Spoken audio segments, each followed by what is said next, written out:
CST en Indochine française, CST à dire en actuel Vietnam, que Marie-France Pizier naît en 1944. Son père, haut fonctionnaire français et gouverneur de la région. Tout allait pour le mieux pour cette petite famille, jusqu'au jour où le Japon envahit le pays. La petite n'a même pas un an et sa famille se retrouve soudainement internée de force dans 2 camps de concentration japonais. D'un côté, le père est placé dans un camp avec d'autres officiers. De l'autre, Marie-France est détenue avec sa grande sœur et sa mère dans un autre camp. Cela dure 6 mois. Malgré ce début de vie chaotique, la suite se veut plus paisible, son père devient gouverneur de Nouvelle-Calédonie, la famille s'y installe, et son petit frère y voit le jour. À 12 ans, Marie-France Pizier se retrouve contrainte à aller vivre à Nice avec sa sœur et sa mère suite à la séparation de ses parents.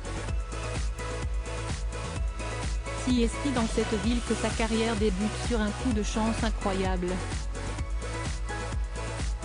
Découverte par le réalisateur culte François Truffaut, Marie-France Pizier se retrouve à donner la réplique à l'acteur Jean-Pierre Léaud dans le film Antoine et Colette. Le changement de vie est radical, la jeune actrice vit même une courte romance avec le réalisateur François Truffaut. Rapidement, elle devient une égérie du cinéma d'auteur, sa voix et son phrasé particulier plaît au réalisateur. Louis Buñuel, Jacques Rivette ou André Téchiné la font passer devant leur caméra. 2 Césars du meilleur second rôle, des rôles dans des films américains, l'écriture d'un roman, rien ne semble arrêter Marie-France Pizier dans son succès. Engagée, elle profite d'ailleurs de son aura pour militer dans les combats de l'époque en signant par exemple le Manifeste des 343, rédigé par Simone de Beauvoir, en faveur du droit à l'avortement. Un féminisme qu'elle assume pleinement en interview. Marie-France Pizier, comment est morte l'actrice ? Devant les caméras, Marie-France Pizier étincelle, mais en privé, un double drame la bouleverse. Ses parents se suicident tour à 2 ans d'intervalle dans les années 80. Et puis, dans les années 90 et 2000, sa carrière se tasse. Elle tourne moins, mais ne s'arrête pas pour autant.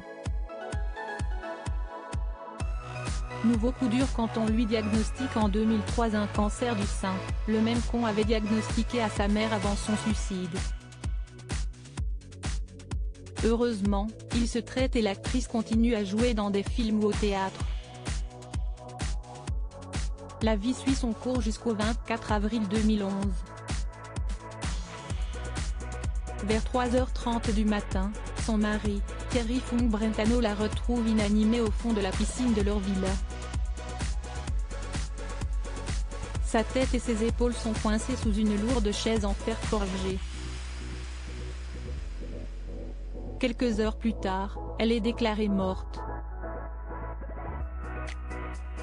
L'actrice est inhumée quelques jours plus tard sans que l'enquête réussisse à conclure sur la cause exacte de son décès. On apprend alors qu'elle venait de découvrir que son cancer du sein récidivait. Suicide, accident ou crime ? Près d'une décennie plus tard, le décès de l'actrice fait de nouveau la une lorsque sa nièce, Camille Kouchner, publie le livre La famille à Grande où elle accuse frontalement son beau-père d'inceste sur son frère. Selon certains proches, Marie-France Pizier était au courant et aurait été choquée par la décision de sa sœur de garder le silence. Un drame familial qui l'aurait brouillé avec une partie des proches. S'il est impossible de conclure sur la raison de sa mort, son histoire familiale semble l'avoir poursuivi jusqu'à son dernier souffle.